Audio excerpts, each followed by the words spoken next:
Hello Fashion Lovers, c'est Elisa pour Expect et cette semaine on se retrouve pour le dernier épisode de 2024.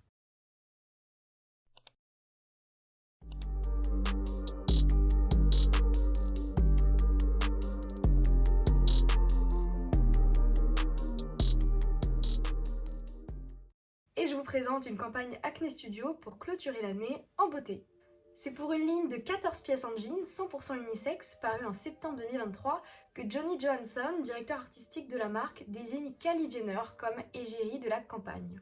Un choix qui va avoir des réactions très controversées sur les réseaux sociaux. Si je soulignais déjà l'omniprésence de certains visages dans le premier épisode du Focus Pub, l'heure est venue de parler un petit peu des Kardashian Jenner.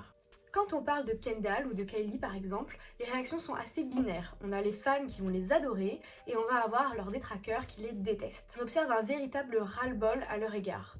Pourquoi ? Eh bien tout simplement parce qu'on les voit partout. C'est surtout le cas avec Kendall qu'on voit dans un grand nombre de campagnes récemment, mais c'est aussi le cas avec Kylie qui est extrêmement médiatisée et aussi depuis son idylle avec Timothée Chalamet qui l'a remis un petit peu sur le devant de la scène. Kylie pose topless dans la boue sous l'œil du photographe Carlene Jacobs. Attendez, dans la boue? Oui, vous avez bien entendu. S'alignant sur une collection de 14 pièces délavées, donnant un peu cette illusion de saleté, le maquilleur Makeup by Ariel va suivre cette ligne éditoriale avec un maquillage plutôt huilé, un teint brillant et des cheveux avec un effet wet. Ça va ajouter de la texture à l'image mais aussi un côté un peu gras, toujours dans cette idée de saleté.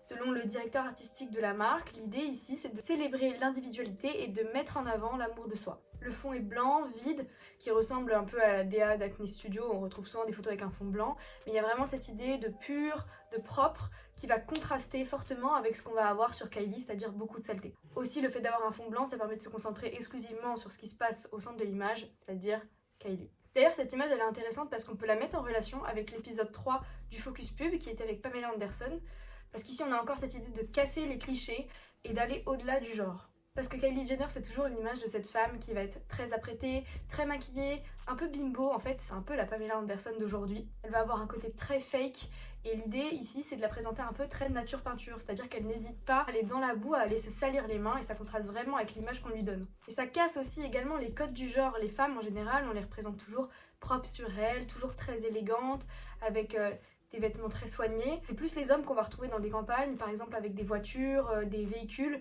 qui vont leur permettre de salir un peu les mains. Vraiment ce côté manuel qui va permettre de les retrouver dans des choses un peu plus sales. Donc là on casse vraiment cette image du genre et on peut le lier par exemple à des métiers comme mécano, etc. Donc il y a vraiment cette idée qui est intéressante dans l'image. Qu'on aime ou pas la campagne et le choix d'égérie de Kylie, je trouve que cette image elle est hyper intéressante. En fait j'aime bien cette idée qu'on puisse montrer que même une hit girl comme Kylie Jenner peut être sale et en plus elle reste sexy, c'est pas génial ça? Cependant, si j'ai été très positive dans la première partie de la vidéo, il y a des choses qui me permettent un peu de me questionner sur les limites du marketing. Un peu jusqu'où peut-on aller, jusqu'où peut-on choquer avant d'avoir des vraies limites. Ça me fait penser un peu à Balenciaga qui nous vend des bracelets scotch, des chaussures qui sont déjà déchirées. Est-ce vraiment éthique de vendre une fortune des jeans avec un effet sale? Et c'est vraiment voulu, c'est la DA puisqu'on le voit ici dans cette campagne, alors que certaines personnes n'ont pas le choix que de porter que cela. D'un autre côté, le message que peut aussi apercevoir le consommateur, c'est que les jeans acné résistent à tout. La boue leur fait pas peur, ils lui résistent. Et puis si même Kylie Jenner en est recouverte, n'importe qui peut survivre. Donc on peut dire que d'un côté, c'est une publicité qui casse les codes de représentation des femmes dans la mode et du luxe, mais d'un autre, ça pose des questions un peu sur l'éthique de certains produits qu'on va vendre à un public. D'ailleurs, c'est un sujet que Marie-Claire a traité, que je trouve hyper intéressant dans un article qui s'appelle « Le sale est-il un nouveau cool ?» Donc il y a vraiment toute une réflexion autour de ça et je trouve ça hyper intéressant. En tout cas, nous, on se retrouve dans 2 semaines, en 2025, pour un prochain épisode du Focus Pub. Prenez soin de vous.